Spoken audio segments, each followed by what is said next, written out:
오늘은 부모로서 그러면 자녀들을 어떻게 해야 되는가? 이것도 참 비밀에 속한 문제예요. 어쩌면 한 배에서 나왔는데 다 닮은 듯 하지만 또 다 달라요. 참 신비롭게 짝이 없어요. 엄마 아빠가 똑같은 자녀들인데 근데 제각기 개성이 따로 있고 그리고 또 표현하는 것도 비슷한 듯 하면서도 또 다르고 제가 이렇게 설교하는 모습을 보고 예전에 제가 자라났던 그 교회에서 설교를 끝나고 나면 교인들이 와서 저한테 은혜 받았습니다. 뭐 이런 얘기 안 하고 어쩌면 그렇게 형님하고 말하는 게 똑같냐고 그렇게 표현을 해요. 아니 나는 설교를 하는데 형님은 설교하는 분이 아니고 그냥 대화하는 분인데 그 얼굴 표정이나 그 말하는 거나 똑같다는 거예요. 나는 아니라고 생각하는데 사람들이 똑같다 그래서 저도 한번 제가 설교한 걸 이렇게 유심히 보다 보니까 아 절에서 형님하고 똑같다고 얘기하는구나 하는 것을 이렇게 선뜻 그렇게 느껴질 때가 있어요. 신비롭지요. 참 신비로워. 똑같은 환경에서 자라나면서도 어떤 자녀는 공부를 무척 잘해. 근데 또 어떤 자녀는 공부를 못해요. 그만큼 못해. 형님이 잘하면 동생이 기가 죽어서 못하고 또 형님이 못하면 그 동생도 다 못할 것 같은데 또 동생은 또 공부를 잘하고 이게 다 다른 거예요. 비밀이에요. 이게 비밀에 속한 거라 그래. 형제 자매 간에도 그런데 이 자녀들이 부모를 섬기는 것도 이게 다 달라요. 제가 신방 파트를 맡아서 신방을 하면서 제일 많이 느꼈던 게 뭐냐 하면 항상 그 집안의 효자는 장남이에요. 근데 장남만 효자가 아니고 막내도 효자야, 막내도. 이렇게 가만 보면 그러니까 장남하고 막내는 효자예요. 저처럼 이렇게 둘째 뭐 이렇게 끼어 있고 이런 사람은 효자가 되고 싶어도 못 돼. 늘 형님한테 채이고 막내한테 그러는 거에 그게 이제 이 가족 간에 끼어 있는 그래서 이 둘째, 셋째 한 4명이 있는 그 자녀들 가운데 둘째, 셋째는 항상 다른 쪽으로 이렇게 또 뛰어나요. 둘째는 이렇게 형님하고 동생들하고 이렇게 잘 이렇게 맺어주는 그런 역할을 해. 그런 역할을 잘해요. 관계 형성을 하는데. 그러면 셋째는 뭐 하겠어요? 자기가 자기를 이렇게 지켜내려면 다른 거 없어. 셋째는 그냥 착하게만 살아야 돼. 그리고 자기는 뭐 그렇게 뭘 하고 싶은 것도 못하고 뭐 할 필요도 없어. 위아래에서 다 그냥 필요한 모든 것들 다 이렇게 뺏어갔으니까 그래서 어느 집이든 셋째는 그냥 묻지도 않고 데려간다 그러잖아. 뭐 뾰족 난 데도 없고 그리고 뭐 그냥 모자라지도 않아. 그냥 집안의 셋째다 그러면 그냥 데려가는 거예요. 어디든지 다 적응할 수 있는 그런 사람이기 때문에 아마 그러리라고 하는 생각하죠. 요즘 들어가지고 젊은 시대에는 젊은 세대 간에는 MBTI로 사람들을 뭐 이렇게 분류하기도 하지만 이 MBTI로 자기 소개를 해요. 나는 MBTI 가운데 뭐 INTJ다. 뭐 이제 이런 식으로 그렇게 얘기해서 내가 어떤 성향의 어떤 행동을 하고 뭐 이런 것들을 서로 다 밝히고 그리고 이제 관계를 맺어가는 거예요. 그렇다고 해서 그런 거 다 안다고 해서 잘 될까요? 어느 정도 뭐 도움은 되겠지만 그거 안다고 해서 관계가 다 형성되고 그 관계로 인해서 뭐 좋은 방향으로 나가는 거 어려워요. 서로 간에 또 다 자기 생각이나 의사들이 다르기 때문에 똑같은 유형이라고 해도 그들이 행동하고 자기 개성들이 다 다르게 나타나기 때문에 그것 가지고 되는 건 아니죠. 그래도 가족은 그래도 그런 걸 뛰어넘는 그런 신비로움이 또 그 가족 안에는 있어요. 그게 누구 덕분일까요? 자식들이 다 잘나서 그럴까요? 아니에요. 그 부모 덕분에 그래요. 부모 덕분에. 그래서 우리가 이 성경을 통해서 이 자녀에 대한 부모의 그 의무사항이 있어요. 부모라면 자녀에게 이렇게 해야 된다. 빨리빨리 우리 성경을 찾아가면서 정리하겠습니다. 첫째는 신명기 21장 18절부터 21절 말씀을 보겠습니다. 신명기 21장 18절부터 21절 읽겠습니다.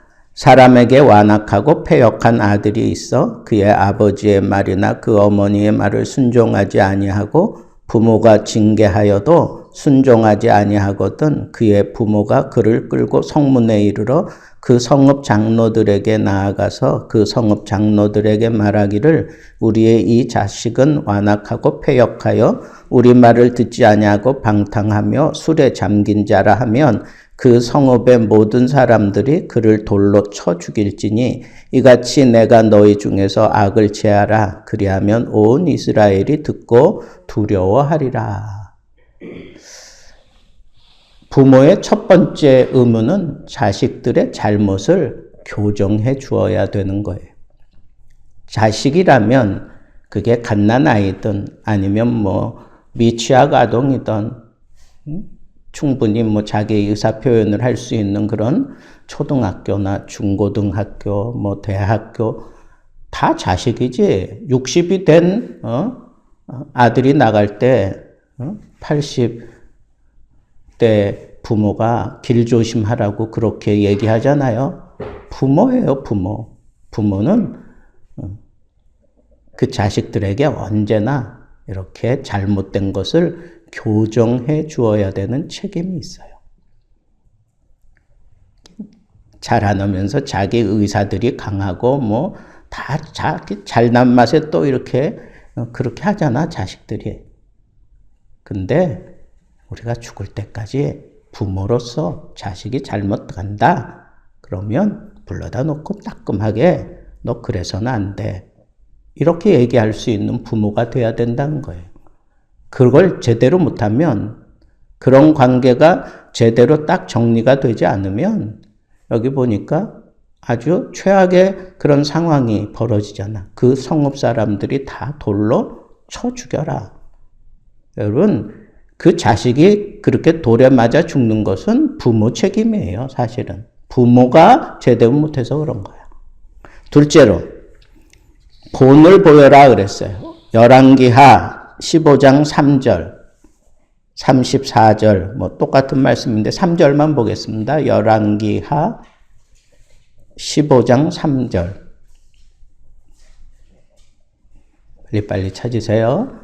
읽습니다. 아사랴가 그의 아버지 아마샤의 모든 행위대로 여호와 보시기에 정직히 행하였으나 뭐 34절도 마찬가지. 요담이 그의 아버지 우시아의 모든 행위대로 여호와께서 보시기에 정직히 행하였으나 여기 보면 아버지가 자기 삶을 통해서 본을 보여주었기 때문에 자식이 그걸 그대로 따라하는 거예요. 그걸 따라하는 거. 좋은 본을 보이면 좋은 것을 따라하고요. 나쁜 것을 보이면 나쁜 걸 따라할 수밖에 없어요. 그러니까 우리는 신앙의 본을 보이는 부모가 돼야 돼. 신앙의 본을 보이는, 예배의 본을 보이는, 성경 대하는 본을 보이는, 기도의 본을 보이고 헌신의 본을 보이고 봉사의 본을 보이고 구제의 본을 보이고 어떤 목사님이 설교하면서 자기 자녀들하고 육교를 건너가는데 그 육교에서 이렇게 손을 내밀어서 구걸하는 거지를 만났는데 어떻게 하는지 보느라고 너희들 먼저 가라. 그래 놓고는 뒤에서 봤어요. 그래서 그 구걸하는 사람들에게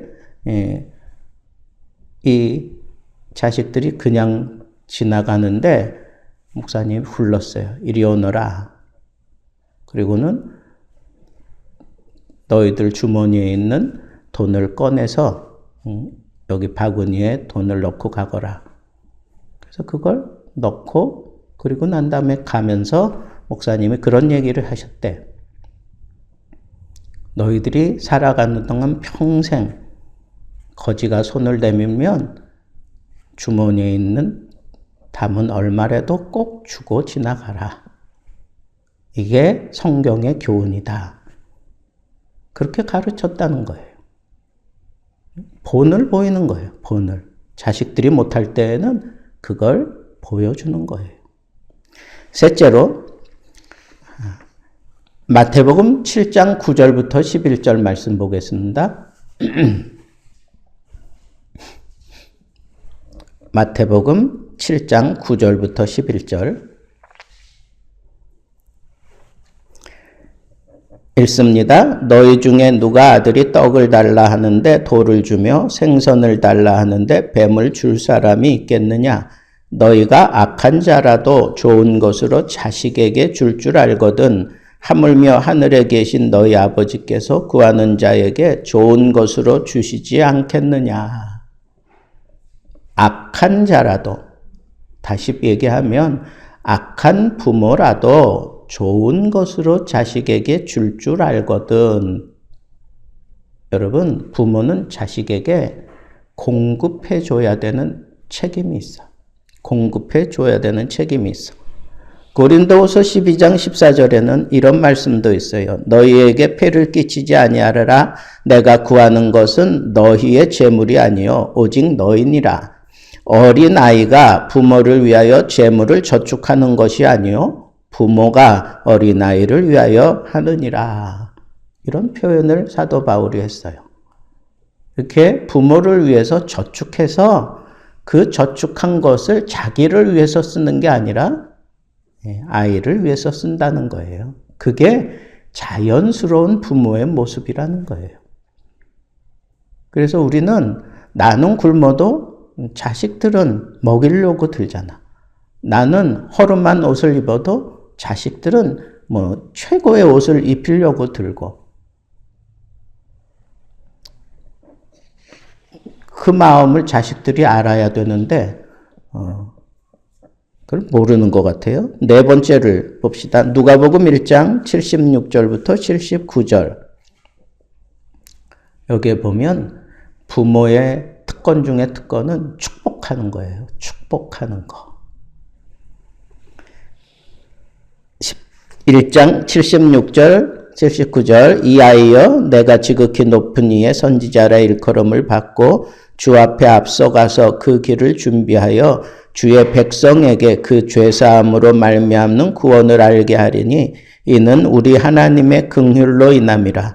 이로써 돋는 해가 위로부터 우리에게 임하여 어둠과 죽음의 그늘에 앉은 자에게 비치고 우리 발을 평강의 길로 인도하시리로다 하니라. 여러분, 부모는 이 자식에게 축복해야 돼요. 너 이렇게 살아야 돼. 너는 이렇게 살아야 돼. 마음껏 축복하는. 근데 우리나라 사람들은 이 축복의 언어를 잘 안 써요.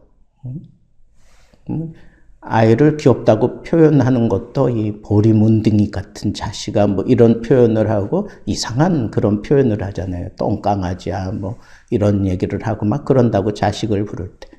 그런데 우리는 부모로서 자식을 항상 축복해야 돼요. 꼭 내가 죽기 전에 야곱처럼 자식을 위해서 뭐 축복하는 그때의 축복만이 아니라 우리의 삶 속에서 언제나 이렇게 축복하는 그런 모습으로 살아가는 것이 이 부모의 의무예요, 의무. 자, 5번째. 오늘 말씀, 에베소서 6장 4절에 있는 말씀 가운데 노엽게 하지 말라 그랬어. 여러분, 노엽게 하지 말라라고 하는 것은 어떤 거냐 하면 자녀를 분노케 하는 태도를 취하지 말라는 거예요. 자녀로 하여금 막 분노케 만드는 그런 행동을 하지 말아라. 그래서 부모가 필요 이상의 아주 뭐 엄격하게 그렇게 막 자녀를 키우는 그런 부모들이 있어요. 그죠? 너 공부 잘해야 돼. 그래서 붙잡아 놓고 막 때렸어요. 이 녀석이 무서우니까 책상에 앉아서 공부를 해서 이번에는 정말 좋은 성적을 거뒀어요. 그래서 뭐 반에서 뭐 한 5등 뭐 이런 식으로 올라간 거예요. 그러면 잘했다고 칭찬하고, 야, 너 역시, 너는, 그래도 뭔가 분명히 할 수 있어? 뭐 이렇게 격려하고 칭찬해야 되는데, 그런, 칭찬 들을 만한 그런 행동을 한 그 부모에게, 아니, 그 자녀에게 부모는 그런다고. 너 긴장 풀지 마. 지금부터 잘해야 돼. 뭐, 이제 이런 식으로 더 엄격하게 막 그냥 그 잣대로 그렇게 자녀들을 몰고 가면 자녀들이요, 그 안에 분노가 쌓이게 돼 있어요. 그게 노엽게 하는 거예요. 자녀를 노엽게 하는 거. 그 다음에 또 이 비합리적인 걸 부모로서 요구하면 자녀들이 실망을 해요. 그리고 그 안에 나한테 어떻게 이런 일을 시킬 수 있어? 엄마 맞아? 아빠 맞아? 뭐 그러면서 그게 겉으로 막 표출되진 않을지라도 이게 쌓이는 거예요. 분노가 쌓여요. 그게 노엽게 하는 거예요. 권위의 그 남용, 내가 부모야 그러면서 그냥 부모의 권위를 가지고 막 주로 훈계하고 막 그냥 매질하고 그런 데에만 쓰는 그런 부모가 될 때 자녀들은 다 저마다 이렇게 노여워한다는 거예요. 부모는 자녀의 관점에서 생각하고 이해해서 자녀의 실제적인 행복에 관심을 가지고 늘 대해줘야 돼요. 늘 대해줘야 돼. 그러려면 이 부모로서 이 자녀에게 인정받는 자녀를 노엽게 하지 않기 위해서 우리는 적어도 3가지는 조심해야 돼. 첫째는 일구이연하면 안 돼. 예? 야, 너 요번에 시험 100점 맞으면 내가 자전거 사줄게. 그래 놓고 진짜 100점 맞았는데 야, 다음 달에 사줄게. 뭐 이래서는 안 되는. 빚을 내서라도 부모가 얘기한 것은 일구이연해서는 안 된다는 거예요. 그 다음에 2번째는 거짓말 하지 말라는 거예요. 거짓말. 이 자녀에게 어떤 경우에도 거짓말을 하면은 안 돼요. 자녀들의 거짓말은 부모가 가르치는 거예요. 부모가 거짓말하기 때문에 자녀들이 거짓말을 하는 거예요. 그래서 어떤 경우에도 자녀에게 부모로서 거짓말을 하면 안 돼. 또 한 가지가 있어요. 이건 이 교육학적인 측면에서 지금 제가 정리를 하는 겁니다. 3번째는 욕을 하지 말라는 거예요. 어떤 상황에서도 자식 키우다 보면 정말 욕이 입 앞까지 그냥 꽉 차서 여기까지 나올 때가 있어요. 하는 꼬라지 보면 이건 정말 손이 먼저 나가든지 막 그냥 핏대 올리면서 막 욕하고 그 핏대 올리는 그 부모의 모습을 보고 그 아이는 자기가 꿈꾸던 그 세상이 한순간에 다 무너지는 거예요. 저는 그런 걸 경험한 적이 있어요. 다 무너져. 우리 부모가 그랬다는 게 아니라 내가 정말 나도 저런 사람 됐으면 참 좋겠다. 그렇게 생각하고 있었는데 그분이 뭐 이렇게 하다가 그 자식이 막 따라오지 못하고 이러니까 막 사람들이 많은데 막 화를 내는데 이 막 핏대를 세워가면서 얘기하는 거예요. 어린 나이에 제가 그때 초등학교 때인데 저분이 저럴 수 있는 거야? 내가 그리던 그 세계가 그냥 그 자리에서 다 무너지더라고요. 여러분, 그게 내 안에 이렇게 분노로 자리 잡는 거예요. 근데 분노로 자리 잡잖아요? 그러면 그게 언제 터지는지 알아요? 어떻게 터지는지 알아요? 내가 실망했던 그런 상황이 나를 통해서 그대로 실현돼. 나도 막 어느 순간인가 핏대를 세우고 막 자식들에게 막 앙칼지게 막 그냥 해대고 막. 여러분, 이 자식들에게 분노를 일으키는 사람은 자기도 그 분노를 막 거침없이 쏟아내는 때가 온다는 거예요. 이게 신비로운 거예요. 자, 6번째. 오직 주의 교양과 훈계하라 그랬어요. 교양과 훈계. 교양은 뭐냐 하면 교양은 훈련이나 체벌을 동반한 책망을 말하는 거예요. 이 아이들을 잘 키우기 위해서 훈련시킬 수 있어요. 또 필요하면 회초리질도 할 수 있어. 체벌을 참아 못하는 자는 그 아이를 미워하는 거라 그랬어요. 체벌이 필요할 땐 체벌을 해야 된다고. 그게 교양에 속한 거예요. 훈련과 체벌. 그 다음에 훈계는 말로 하는 거예요. 말로 한다라고 하는 것은 그냥 뭐 체벌 없이 뭐 이런 게 아니라 말로 한다라고 하는 건 내가 깨달아진 그 진리, 그 진리의 말씀을 가지고 한다는 거예요. 나는 못 믿어도, 아버지인 나는 못 믿어도 이 말씀을 따라 너는 살아야 돼.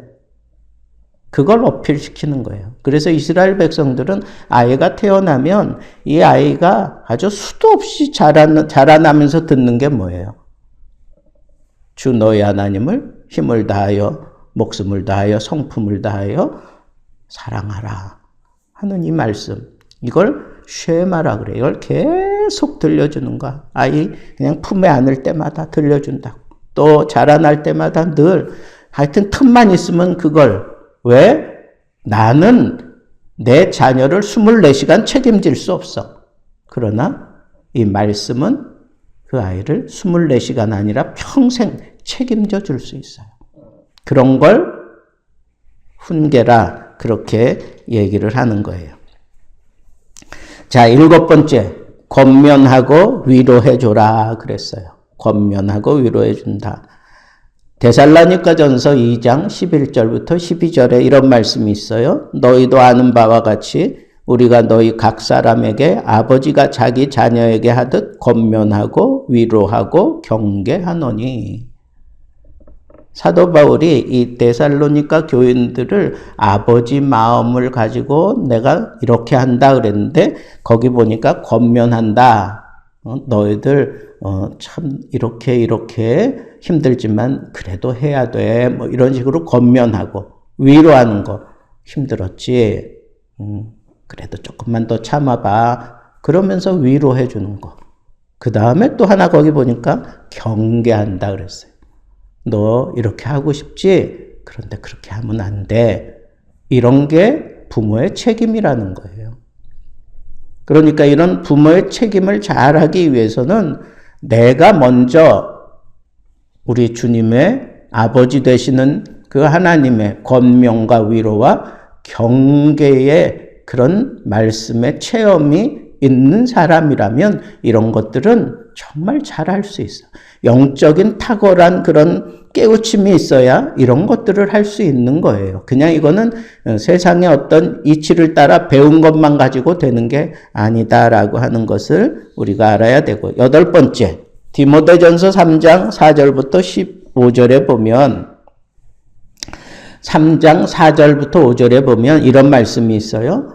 자기 집을 잘 다스려 자녀들로 모든 공손함으로 복종하게 하는 자라야 할지며, 이게 뭐냐 하면 이 목사, 오늘날로 얘기하면 목사, 성경에는 감독은 그런데 감독의 조건이 바로 이거예요. 자기 집을 잘 다스려야 된다 그랬어. 그래서 그 잘 다스리는 모습이 뭐냐? 자녀들로 하여금 공손하게 복종하게 만들어 놓는 거다 이거야. 근데 자식들이 부모 앞에 공손할 때는 언제입니까? 아주 어릴 때예요. 자기 의식이 생기고 자기 고집이 생기고 또 학교에서 뭐 이것저것 배우고 뭐 자기 뭐 이런 것들이 막 쌓여져 가면서 자기 그 세계가 생기고 나면 공손하게 행동하지 않아요. 순종하지 않아요. 그래서 우리는 어떻게 해야 되느냐? 기독교 세계관을 아이가 어릴 적에 잘 가르쳐야 돼. 기독교 세계관을 가르쳐줘야 돼. 저도 참 못한 게, 나도 이 아이들에게 이렇게 자랄 때 이 기독교 세계관을 잘 심어줘야 되는데, 요즘 초등학교 때부터 이 기독교 세계관을 잘 가르쳐야 돼요. 요즘 가장 무서운 애들이 촉법소년이라 그러잖아. 14살 이전에 죄를 지면 뭐 그 죄에 대한 벌을 받지 않는다. 뭐 그런 걸 지금 역용하고 있는 애들이 생겨날 정도로 이 사회가 참 심각해요. 그런 아이들 세계는 그건 참 비집고 들어가서 그거 다 뜯어내고 뒤집으려면 너무 힘들어요. 그러니까 우리가 정말 기독교 세계관을 가르치고 손수 내가 그 세계관 속에서 살아가야 되고, 정말 기독교 세계관에 대해서 우리 성인들에게 물어보면 그게 뭔데요? 그러는 사람이 한 80%는 돼요. 배워본 적이 없다는 거예요. 그러니까 여러분 지금이라도 늦지 않았어요. 기독교 세계관 책을 좀 탐구하시고 그런 걸 좀 연구하고, 내가 이런 사상을 가지고 이렇게 행동하면서 이렇게 하나님 나라를 구축해 가야 되는 거구나. 이런 분명한 의식이 그 마음속에 자리 잡고 있어야 된다라고 하는 거예요. 그래서 그런 기독교 세계관을 통해서 이 아이들을 잘 다스릴 줄 아는 그런 그런 아버지가 필요하다는 거죠. 디도서 2장 4절에 보면 그들로 젊은 여자들을 교훈하되 그 남편과 자녀를 사랑하며 그랬어요. 여러분, 이 젊은 부부일수록 사랑을 표현하며 살게 만들어야 돼요. 자녀들끼리 사랑하고, 자녀가 부모를 사랑하고, 부모가 자녀를 사랑하고, 이 사랑을 늘 터득하며 살게 만들어 주는 거죠. 마지막 10번째 부모의 의무는 뭐냐? 히브리서 11장 23절 우리 찾아보고 말씀을 마치겠습니다. 히브리서 11장 23절 다 같이 읽읍시다. 믿음으로 모세가 났을 때에 그 부모가 아름다운 아이임을 보고 석 달 동안 숨겨 왕의 명령을 무서워하지 아니하였으며. 여러분, 이 자녀에 대한 부모의 책임은 뭐냐? 보호해 주는 거예요. 보호해 주는 거. 그런데 이 자녀들이 크면서 나중에는 이 자녀들이 부모를 책임져 주잖아요. 그게 또 당연한 거고, 그렇다고 해서 이 부모가 자녀에게 그렇게 보호함을 받으면서 그러면 이제는 자녀들이 부모를 자연스럽게 보호하는 걸로 넘어갔느냐? 그거 아니에요. 자녀가 아무리 훌륭하게 잘 자라나고 부모는 이제 자꾸 육체적으로 후패해져 가고 움직이기도 참 힘들 정도가 되었다고 할지라도 그 자녀에게 항상 아버지는 아버지예요.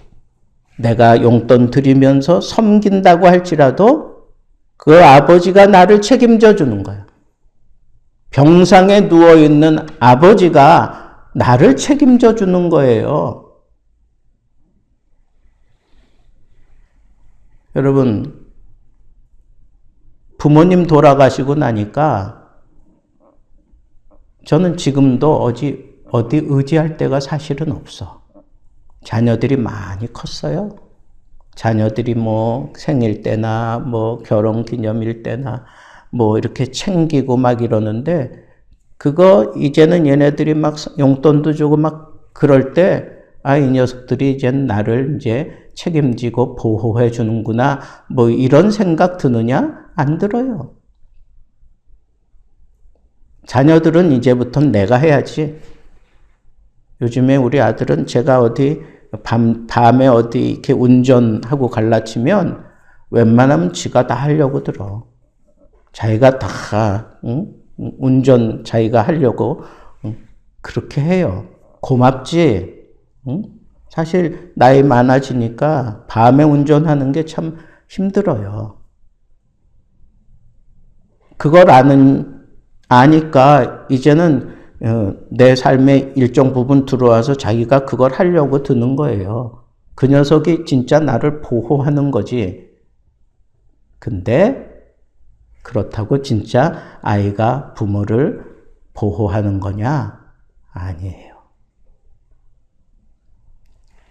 부모가 돌아가셔 봐야 그걸 알아. 어머니는 저 일찍 돌아가셨어요. 저 고등학교 때. 늘 마음 한구석에 어머니가 채워주던 그 사랑이 없으니까 내가 늘 뭔가 허전했어. 근데 제가 이제 결혼하고 아이들을 낳고 또 목사의 일을 하면서 어느 정도 이제 기반을 다 챙겨놓고 사역하고 있는 동안에 지방에서 사역할 때 아버지가 돌아가셨어. 그냥 정신없이 쫓아왔죠. 그 장례 치르는 동안에는 몰랐어요. 그냥 뭐 장례 그 치르느라고 몰랐어. 그 다음부터는 제가 늘 들렸던 아버지 한약방에 나도 모르게 그쪽으로 지나가면 그냥 차에서 내려서 글로 그냥 걸어가는 거예요. 늘 거기 갔던 내 마음이 허전한 거예요. 여러분 가끔 그런 거 있잖아요. 그냥 병상에라도 누워 계실지언정 조금만 더 계시라고 막 그렇게 막 애달아 하는 그런 자식들이 있어요. 그 마음에 뭔가 놓칠 것 같고 뭔가 하늘이 다 무너질 것 같고 그런 효자만 그런 게 아니라 정말 부모가 다 천국 간 사람들은 마음에 실질적으로 나를 보호해주는 그런 사람은 이 세상에 없다. 뭐 이렇게 생각하며 사는 거예요. 여러분, 부모는 하늘나라 가는 그 순간까지 자녀의 보호해주는 대상이에요. 자녀를 보호해주는 대상이에요.